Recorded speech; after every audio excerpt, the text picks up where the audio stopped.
విజయనగరం నియోజకవర్గ టీడీపీలో గుబ్బులు మొదలైంది. రెబల్ అభ్యర్థిగా మీసాల గీత నామినేషన్ ని దాఖలు చేయడంతో స్థానిక టీడీపీ నేతలు అంతర్మదనంలో పడ్డారు. నియోజకవర్గంలో బలమైన సామాజిక వర్గానికి చెందిన గీత బరిలోకి దిగడంతో నష్టం జరగొచ్చని భయపడుతున్నారు. ఎలాగైనా ఆమెతో నామినేషన్ ని విత్డ్రా చేయించేందుకు ప్రయత్నిస్తున్నారు. రైట్, దీనికి సంబంధించి మరింత సమాచారాన్ని మా కరెస్పాండెంట్ వెంకట్ మనకు అందిస్తారు. టీడీపీ రెబల్ అభ్యర్థులు నామినేషన్లు దాఖలు చేయడంతో తెలుగుదేశం పార్టీలో ఒక గుబులు మొదలైంది.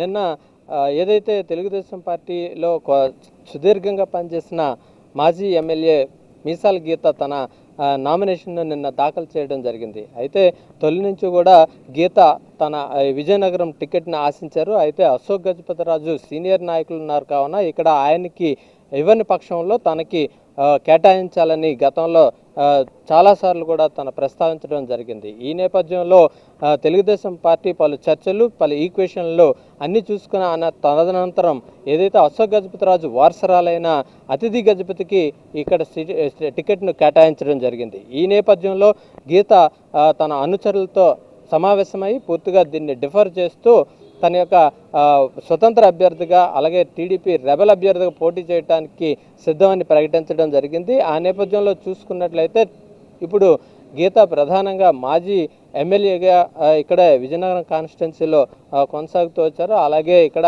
విజయనగరం చైర్పర్సన్గా కూడా పనిచేశారు.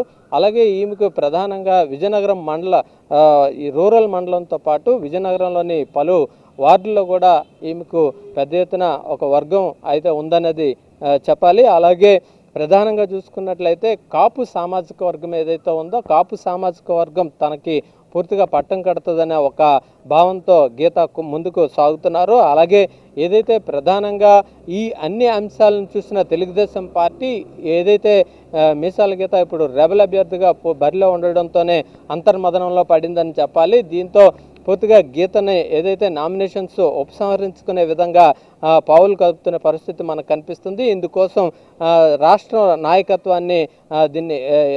నాయకత్వం పూర్తిగా దీనిపైన దృష్టి సారించింది అనేది చెప్పాలి. ఎందుకంటే నిన్నటి నుంచి కూడా గీతకి ప్రధానంగా మాజీ మంత్రులు అలాగే సీనియర్ ఏదైతే పార్టీలో తొలి నుంచి సీనియర్లు పోలిట్ బ్యూరోలుగా ఉన్నవాళ్ళు మీసాల గీతకి ఫోన్ కాల్స్ చేస్తూ విత్డ్రా చేసుకోవాలనేది సూచించడం జరుగుతుంది. దీనికి సంబంధించి పూర్తిగా ఒక పార్టీ నష్టపోకూడదు అనేది వాళ్ళకి గీతకి వివరిస్తున్నట్లు సమాచారం ఉంది. ఏదేమైనప్పటికీ కూడా తను ఏదైతే తనను నమ్ముకున్న పార్టీ తనను మోసం చేసిన వ్యక్తులను ఓడించక తప్పదు, ఓడిస్తాననేది శబ్దం చేస్తూ తన నామినేషన్ విత్డ్రాకి ససేమిరా అంటున్నట్లు మనకు సమాచారం ఉంది. దీనిపై తెలుగుదేశం పార్టీలో పూర్తిగా అంతర్మదనం అయితే మొదలైందనేది చెప్పొచ్చు.